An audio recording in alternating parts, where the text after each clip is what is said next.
여러분들은 살면서 죽을 것 같은 고통의 시간을 당해보신 적이 있습니까? 죽을 것 정도는 아니었더라도 심히 고통스러운 시간들은 보내신 적이 다들 있겠죠. 어쩌면 여러분 지금 그러한 시간을 보내고 계신 분들도 있을지 모르겠습니다. 차라리 죽는 게 사는 것보다 더 낫겠다 이런 생각을 하면서 살기도 합니다. 오늘 시편의 저자가 아마 딱 그런 상태인 것 같습니다. 너무너무 사는 게 힘이 들고 고통스러운데 내가 지금 겪고 있는 이 모든 고통이요, 더 비참한 건 하나님께서 주시고 계시다.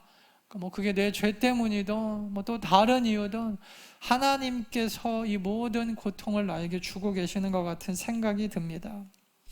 하나님께서 지금 나에게 분노와 진노를 바라시고 나에게 지금 이런 많은 고통의 시간들이 하나님으로부터 온 것 같은 생각을 떨쳐버릴 수가 없습니다.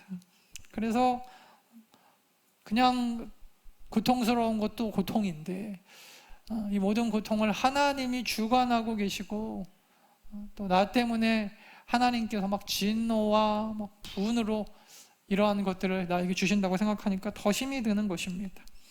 오늘 시편의 저자는 이 일로 인하여 몸이 매우 수척해지고, 오늘 본문 2절에 보니까 수척해지고 또 나의 뼈가 떨린다 이렇게 되어 있어요. 뼈가 떨린다.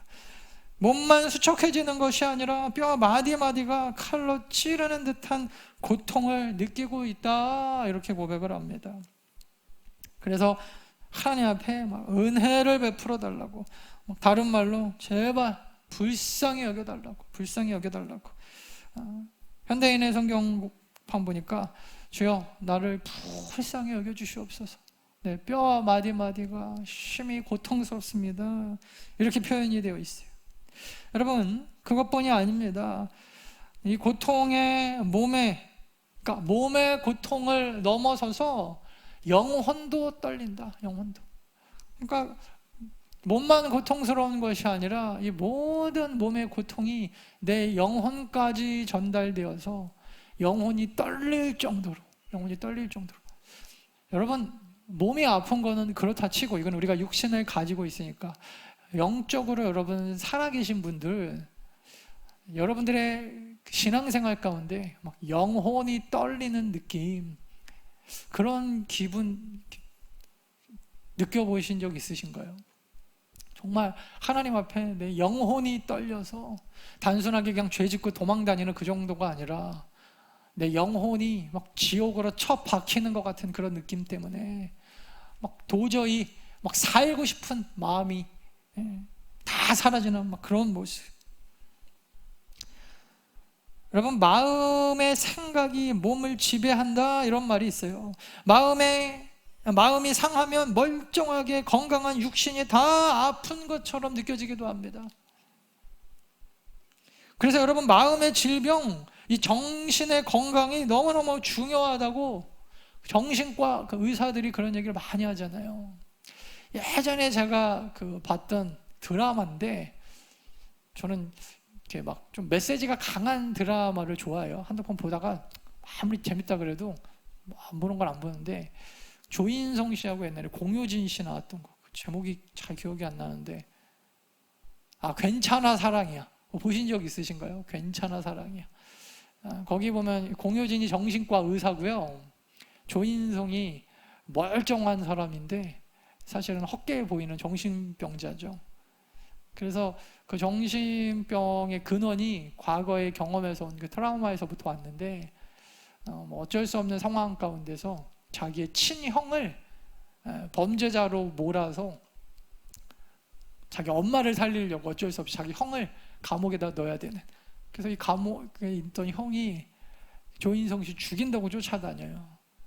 그래서 이 조인성 씨가 계속 그 극중 주인공이 보는 헛게 자기만 보이는데 그걸 몰라요. 그래서 결국 그것이 자기를 죽음으로 몰아가죠.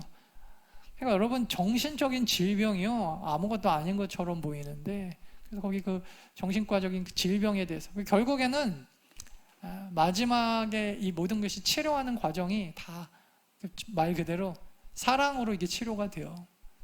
그래서 굉장히 그 좋은 메시지, 참 앞으로 우리 교회가 저런 역사를 이루면 참 좋겠는데, 그런 제가 생각을 한 적이 있는데, 결국 저는 그 메시지가 굉장히 마음에 와닿더라고요. 모든 질병, 특별히 여러분이 마음의 질병 같은 거는 오직 사랑 이외에는 해결할 길이 없거든요. 근데 문제는 여러분, 사람이 사지가 멀쩡한데 정신적으로 질병이 있으니까요, 자기의 몸을요 계속 죽음으로 몰아갑니다. 근데 본인이 이게 뭐 방어 기제 같은 거라는데 몰라요. 자기의 몸을 학대하고 자기의 몸을 막 그 상하게 하면서도 그것이 질병인지를 몰라요. 그러니까 여러분, 이 정신적인 질병이 얼마나 무서운지 알 수가 있어요. 여러분들은 언제 살면서 이렇게 가장 고통스러운 순간을 지내보셨습니까? 뭐 대학이나 뭐 어떤 시험에 떨어졌을 때, 뭐 사업이 잘 안 되거나 망했을 때, 뭐 요즘에는 뭐 주식이 폭락하고 뭐 코인 가격이 떨어지고. 그래서 저 아시는 분 어떤 분도 3박 4일 외국 갔다 왔더니, 저도 뭐 들은 얘기인데 요즘에 주식은 컴퓨터를 24시간 켜놔야 된다면서요. 그래서 뭐 자동으로 얼만큼 떨어지면은 뭐 거기에 얼마를 넣고, 이게 프로그램화돼 있대요. 뭐 그런 걸 하시는 분도 있더라고요. 근데 이거를 계속 수시로 확인해야 되는데, 해외여행 한번 갔다 왔는데 이거를 꺼야 되는데 켜놓고 가신 거예요. 그래갖고 하루에, 싫어합니다. 하루에, 아니 3박 4일 만에 6억을 날렸대요. 3박 4일 그냥 잠깐 괌에 여행 갔다 왔더니 6억이 사라져 있더라는 거예요. 그 6억 어디서 났는지도 대단한데. 죽고 싶은 거죠. 죽고 싶은 거예요.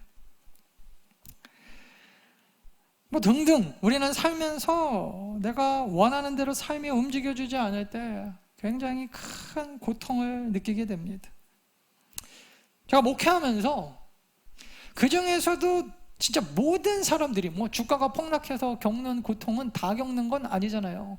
뭐 대학 떨어져서 겪는 고통, 뭐 취직이 안 되거나 사업이 망하는 거는 뭐 특별한 몇몇 사람들의 얘기일지 모르겠지만, 모든 사람들이 동일하게 겪는 고통을 하나 얘기해 보라고 한다면요, 사랑하는 사람과 이별했을 때 이 고통, 이게 어마어마한 것 같더라고요. 저는요, 젊은 시절에 정말 막 어떤 분이요, 목숨 걸고 사랑했다가 둘이, 젊은 시절 20대 때 목숨 걸고 사랑했다가 둘 다 원치 않는 이유로 이별을 해야 했던 어떤 분을 알고 있어요. 이분이 저보다 나이가 좀 더 많은데 지금 벌써 30년이 지났잖아요. 근데 30년이 지난 어느 날 제가 만나서 왜 결혼 안 해요? 그때 여러분 30년 전에 헤어졌던 그분 얘기를 아직도 하더라고요. 그래서 여러분, 그분은요 아직도 결혼을 못 하겠대요. 자기 안에 그 여자에 관한 그 과거의 생각이 남아 있는 한 다른 사람을 난 만날 수가 없다. 그 뭐 사랑이 남아서도 그렇겠지만, 저는 그런 것보다 그때 겪었던 이 이별의 상처가 너무너무 큰 것 같아요. 이별의 상처가. 어린 나이에 어머니나 아버지를 일찍 여인 어떤 분은요, 그 상처가 평생 가슴에 사무쳐서 무엇으로도 제대로 치유받지 못하고 평생을 이 가슴 한쪽이 시리다 그러면서 평생 사시는 분도 저는 만나봤어요. 어떠한 걸로도 어렸을 때 헤어졌던 그 부모의 사랑을 받지 못했던 이 텅 빈 가슴을 채워주지 못하더라는 거예요. 결혼을 해서 아이를 낳아봐도 평생 엄마 하면서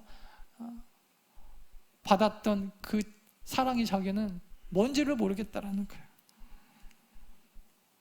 여러분, 엊그제 그 오은영 박사, 저 지난주에 저 이름이 기억이 안 나왔고 오은영 박사님 나오던데, 이분이 시한부 판결을 받으셨더라고요. 3개월.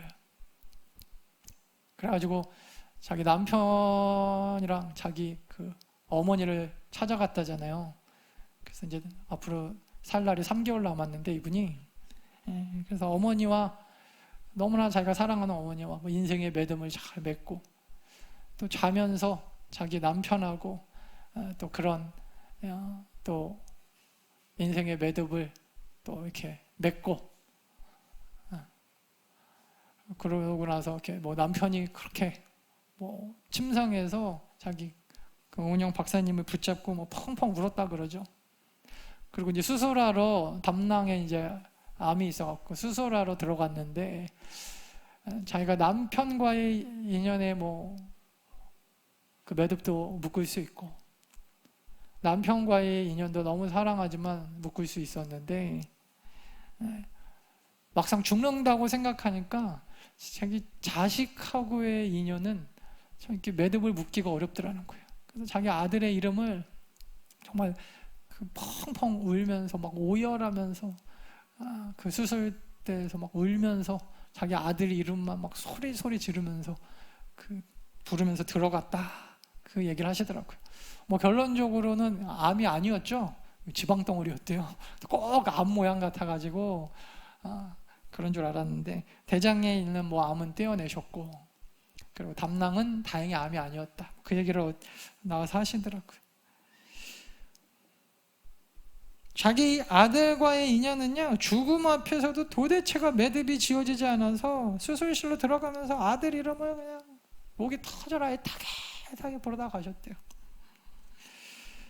여러분 그런데 원치 않는 어떤 사고 무슨 질병으로 인해서 사랑하는 자녀를 먼저 떠난 부모님들의 마음이 오죽할까? 사람이 가장 고통스러울 때는요 사랑하는 사람과 원치 않는 이별을 어쩔 수 없이 경험해야 될 때 가장 고통스러운 것 같습니다. 사는 게 같지 않은 뭐 요즘에는요 인터넷이나 SNS 같은 온라인 활동 때문에 예전처럼 공동체 활동 뭐 사람과 사람 사이의 상호작용이 별로 중요하지 않은 것처럼 보여지기도 하죠. 그래서 뭐 인간관계 안 맺으면 어때? SNS에도 친구가 많고 뭐 컴퓨터 하면서 혼자 살면 되지. 근데 여러분 이게 착각이죠. 오프라인에서의 인간관계 스킬이 부족한 사람들, 그러니까 온라인 말고 오프라인에서 인간관계 스킬이 부족한 사람들이요 이 자신감 없는 자기의 모습을 가리기 위하여 오프라인에서의 모습을 숨기려고 자꾸 온라인으로 파고든다잖아요.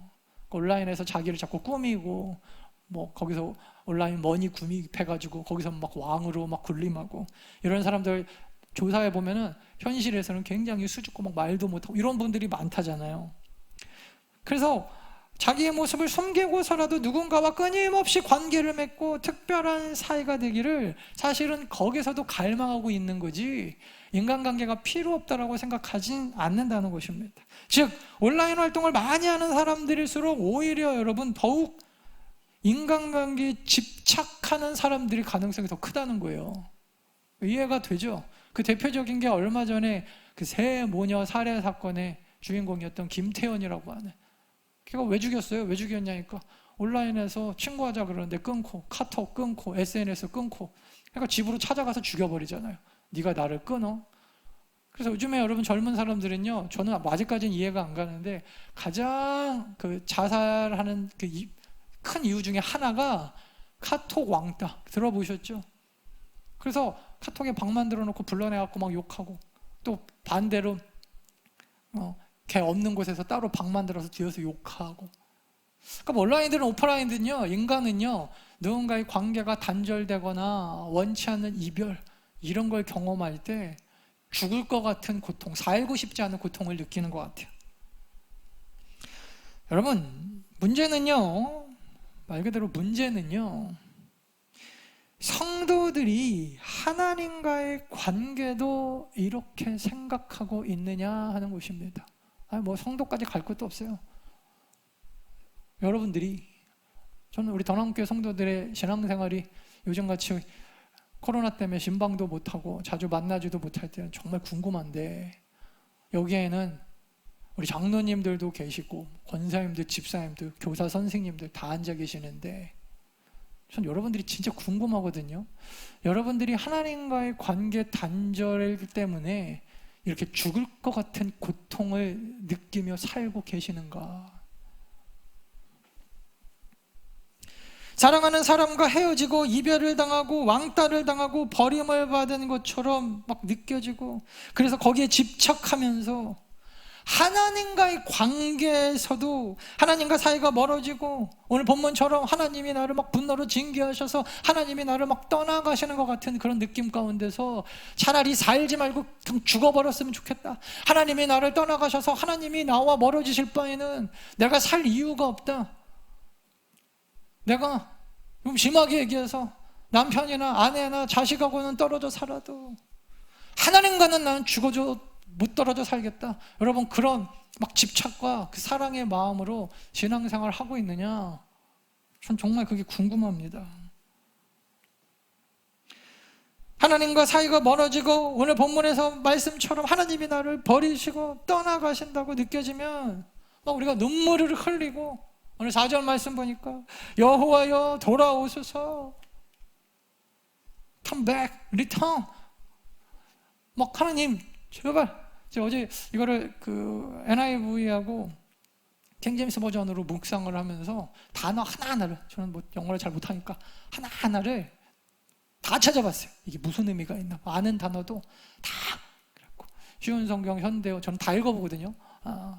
본문 동시에 개역 개정, 쉬운 성경, 현대인, 공동 번역, 요즘 뭐 다 돼 있죠. NIV, 킹제임스까지 딱 이렇게 읽어요. 단어 하나하나 다 비교해서 가장 좋은 문장을 저는 이렇게 좀 뽑아내려고 하는 편이에요. 근데 제가 이걸 번역기를 돌려봤더니 come back 이렇게 돼 있고, 성경 자체에는 그냥 return, 그리고 NIV는 그냥 turn으로만 되어 있더라고요. 근데 저는 그런 느낌이 안 드나요? return 하니까 예전에 우리 이런 얘기 해도 되겠죠?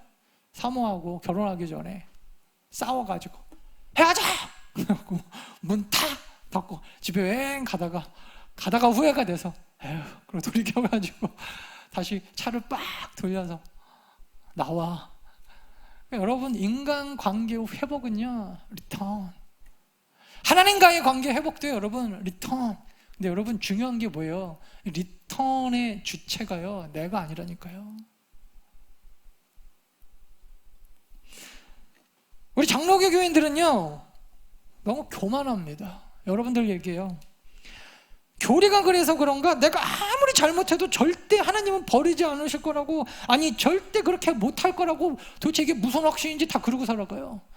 나는 떠나도 하나님은 날 떠나지 않을 것이고, 뭐 그런 거 굉장히 은혜 받고, 그래서 언제든 돌아오면 하나님이 나를 막 그냥 막 기다리고 있을 것이고, 그래서 막 탕자의 고백 이야기하면서 그런 거에 은혜 받으면서 내가 언제든 세상에서 방황하다 돌아와도 하나님은 그 자리에서 막 나를 기다리고 있다가 버선발로 맞은 가서 막 아들아 그러면서 나를 막 얼싸 안아주실 것 같은, 딱 그거만 생각해요. 그거만. 예, 성경에는 그런 얘기도 있고요, 오늘 이런 얘기도 있어요. 리턴. 근데 여러분, 리턴의 주체가 내가 아니에요.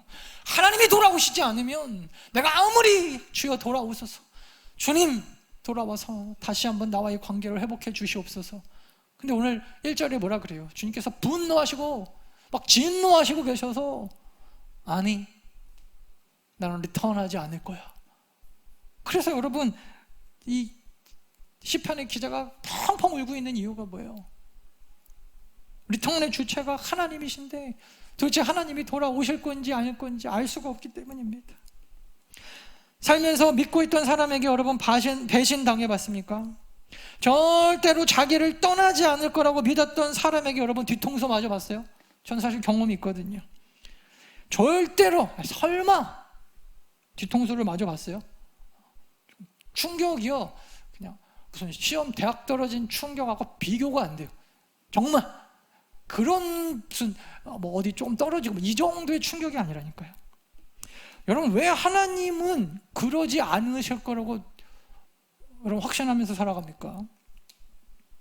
무슨 배짱입니까? 참 저는 알다가도 모를 일인데 그게 예정론이라고 생각을 하고, 그런 배짱이 무슨 칼빈주의 장로교 신학이라고 우리는 착각하며 신앙생활을 합니다. 아니에요. 하나님이 여러분 돌아오시지 않으면 어떡할 건데요? 늘 여러분 이렇게 두렵고 떨림으로 우리가 신앙생활을 해야지. 그렇게 구원을 이루어가야 되는데 우리는 날마다 탕자 이야기에만, 거기에만 몰두해서 내가 맘만 먹으면 평생 하나님은 나를 짝사랑하고 계시니까 내가 언제든 돌이키기만 하면, 내가 언제든 맘만 먹으면 하나님은 그냥 내가 마음대로 좌지우지할 것 같은 착각. 여러분 그게 예정론이 아니라는 것입니다. 그게 장로교가 아니에요. 정신 차려야 돼요, 우리 장로교인들. 그래서 여러분 블레즈 파스칼이라고 하는 사람은요, 세상에는 오직 두 종류의 사람이 존재한다 라면서 이렇게 얘기했어요. 들어보세요. 자신을 죄인이라고 여기는 의인이 있고, 첫 번째. 두 번째는 자신을 의인으로 믿고 싶은 죄인이 있다. 한 여자가 있습니다. 이 여자는 3살짜리 정말 눈에 넣어도 아프지 않을 한 아이의 엄마입니다. 그런데 남편이 자기와 아이만 두고 떠났습니다. 남자가 너무나 그리웠던 이 엄마는 또 다른 남자를 만나서 또 다시 불같은 사랑에 빠졌습니다. 심지어 자기 자식도 잊을 만큼 큰 사랑의 감정이 다시 일어납니다. 우리 어머니들은 이해가 안 갈지 모르겠는데 이 여자는 그랬던 것 같아요. 하루 종일 그 남자 생각뿐입니다. 그래서 아직 엄마의 도움이 없으면 아무것도 할 수 없는 자기의 이 딸아이를, 하루 종일 엄마의 사랑이, 엄마 품이 그리운 이 딸아이를 이 엄마는 안아줄 생각도, 또 밥 줄 생각도 하지 않고 오직 그 남자 생각뿐이에요. 그러던 어느 날 이 엄마가 결국 하지 말아야 될 행동을 합니다. 그 남자가 너무 좋아서 자기 딸아이가 방해가 된다, 그래서 그 새로 사귄 남자와 단둘이 있고 싶다는 핑계로 자기 딸아이를 두고 그 남자 집으로 가버립니다.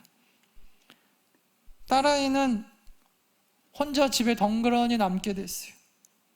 그래서 2, 3일에 한 번씩 집에 와서 그 딸아이가 3살이에요. 3살 30살이 아닙니다. 빵하고 우유를 사다 놓고 그 남자 집에 갑니다. 그리고 덜컥 그 새로 생긴 남자의 아이를 임신했어요. 배는 불러오고 몸은 피곤하고 애는 귀찮고 남자는 버리지 못하겠고, 그래서 어느 날부턴가 아예 2, 3일에 한 번씩 빵과 우유만 사주고 가던 그거 행동도 그냥 다 끊어버렸어요. 이 엄마는 영영 자기 아이에게 돌아오지 않았습니다. 사랑하는 남자의 새로운 아기가 생겼기 때문입니다. 배가 불러오자 몸이 힘들어 자기 자식을 돌볼 여유가 없다는 핑계를 대면서 하루하루 미루다가 아무에게도 말하지 않고 결국 아예 자기 딸아이에게 가는 발길을 끊어버립니다. 여러분, 전기도 들어오지 않고 먹을 것도 없는 집에 홀로 남겨진 이 아이가요, 하루 종일 오지 않을 엄마를 기다리고, 저는 지금 얘기하면서도 짜증이 나는데, 설교하면서도. 그리고 그 엄마를 기다리고 또 기다리다가 결국 조금씩 죽어갑니다. 네, 여러분 잘 아시겠지만 그 구미에서 있었던 그 3살 어린아이 그 살인사건, 이번에 재판 결과 나왔죠. 20년 형을 선고받았는데 자기 자식을 이렇게 죽였어요. 새로운 남자 사귀다가 눈이 멀어가지고 2, 3일에 한 번씩 가서 빵하고 우유 놔두고 나왔대요. 이 아이가 배고프다가 지쳐 빵 먹고 하루 견디고 집에 경기가 안 들었다는 거예요. 밤이면은 난 도대체 이 아이가 어떻게 먹고 자고 일어났을지. 그렇게 몇 달 동안 이 아이를 굶겨 죽였어요. 여러분, 생각하기도 싫지만 만약 저도 아들이 하나 있는데 그런 비슷한 일이라도 당했다고 생각하면요, 피가 막 거꾸로 솟구칩니다. 배고픔과 무서움에 떨면서 혼자 집에 남은 그 아이는 죽어가면서 얼마나 아무것도 모르잖아요. 자기 엄마를 그리워하고 엄마 이름을 부르다가 죽어갔을까. 6절입니다. 내가 슬퍼하다가 지쳤습니다. 내가 밤마다 흐느끼다가 눈물로 베개를 적십니다. 여러분들은 흐느끼다가 눈물로 베개를 적셔본 기억이 있습니까? 네, 저는 몇 번 있어요. 그중 대다수는요, 아주 어렸을 때 기억입니다. 엄마 손잡고 사람들이 많은 시장을 걸어가는데 엄마 손을 놓쳤어요. 엄마는 제 손을 놓쳤는지도 모르고 막 앞으로 갑니다. 혼자서. 저는 뒤에서 쫓아가면서 막 엄마 엄마 소리내어 부르고, 아무리 불러도 엄마는 뒤돌아보지 않아요. 목이 터져라 엄마의 이름을 부르고 또 부르다가 깨어보니까 꿈이에요. 꿈인데 얼마나 생생한지 배고잠 베개가 축축하게 젖어 있고 땀과 눈물로 축축하게 젖어 있는 거예요. 어렸을 때 일어나 보면요, 엄마 아버지가 항상 안 계셨거든요. 새벽 예배를 가셨어요. 근데 제가 이때는 아주 어렸을 때라 저희 교회 바로 옆에 방이 있을 때라 문을 열면은 높은 돌계단이 있어요. 그 돌계단을 그냥 맨발로 기어 내려와서 막 엄마한테 뛰어갔던 기억이 나요. 그러면 교회 맨 그 뒷자리 가운데 그 자리 사모님 지정석이 있었거든요. 거기 이렇게 엎드려서 기도하고 계신 어머니가 아직도 생생해요. 지금 생각하면 그 4, 5살 때인데, 그러니까 얼마나 충격을 받았는지 알겠죠, 제가. 그래서 엄마 품에 안겨서 거기서 평안하게 잠이 들고 했던 기억. 여러분, 아이에게 엄마는 그런 존재예요. 엄마는 우주고요. 그냥 아이에게 전부잖아요. 그런 엄마를요, 이 아이는 기다리다 죽어가는 거예요. 제가 단도직입적으로 다시 한번 물을게요. 사랑하는 여러분, 여러분들에게 하나님은 어떤 존재입니까? 신앙생활 하시는 데 있어서 정말 솔직하게. 오늘 시편 기자가 왜 침상이 젖도록 눈물로 밤을 새우다가 슬퍼하며 지쳤습니까?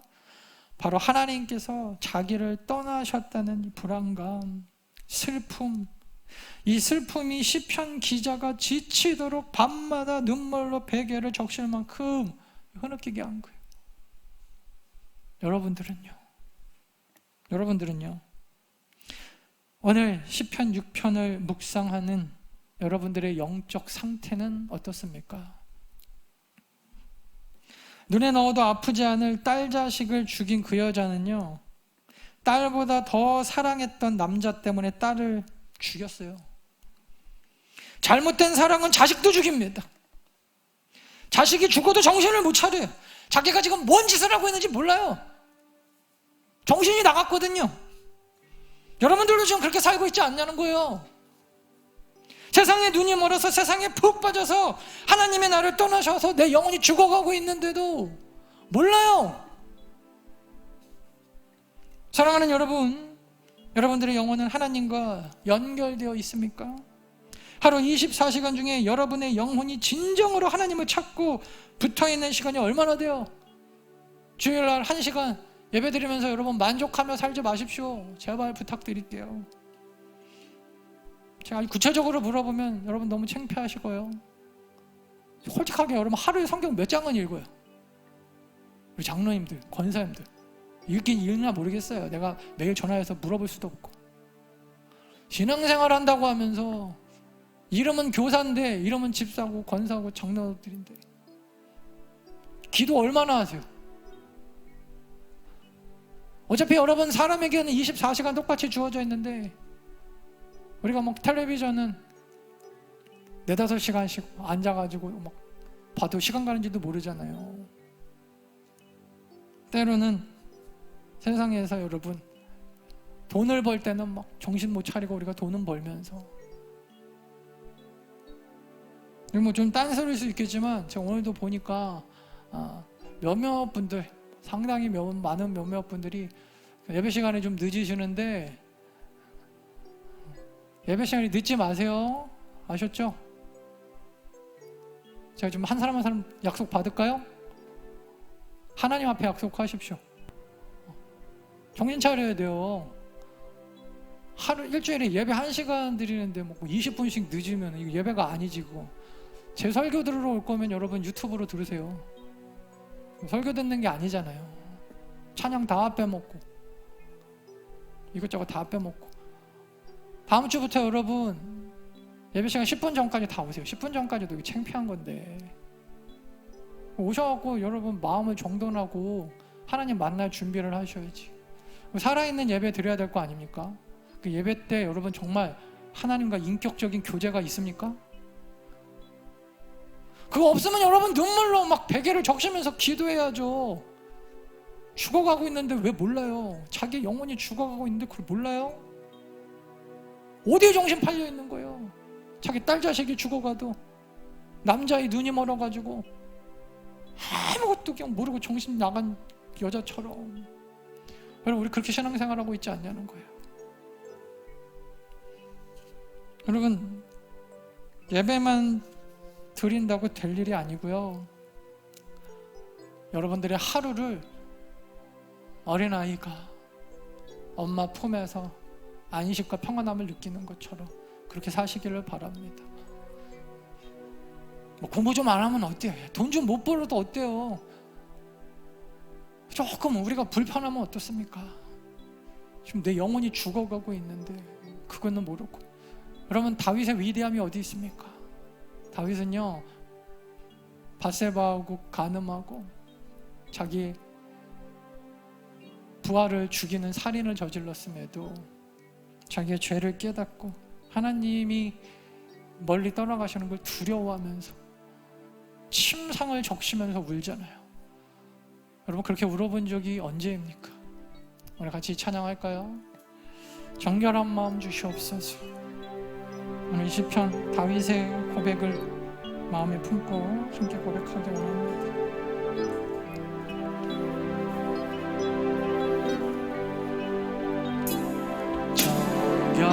정결한 마음 주시옵소서. 오 주님. 다윗의 심정, 정직한 영이 새롭게 하소서. 정결한 마음 주시옵소서. 오 주님.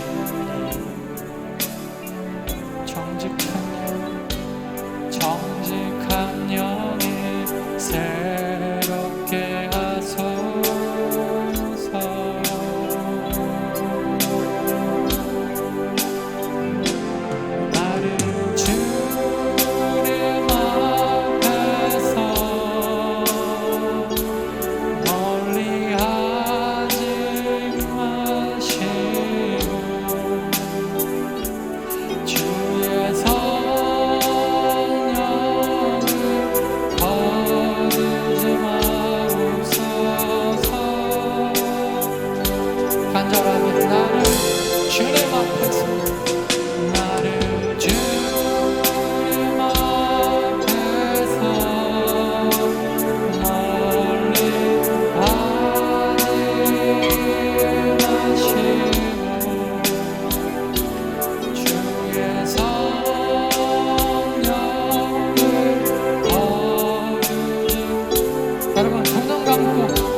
간절하게 하나님 정결한 마음 이 시간에 우리 가운데 주시고, 어린아이가 엄마 없으면 죽는 것처럼 정말 하나님을 눈물로 주님 나를 떠나가지 마시고, 주님 내가 범죄하였으나 주님 앞에 간절하게 회개하오니 주님 돌아오시옵소서. 돌아오셔서 나의 찬양과 나의 예배를 받아주시옵소서. 하나님이 없으면 우리의 영혼은 죽은 영혼이기 때문입니다. 그렇게 여러분 간절하게 우리 간구하는 이 시간 되기 원합니다. 다 같이 기도합니다. 주님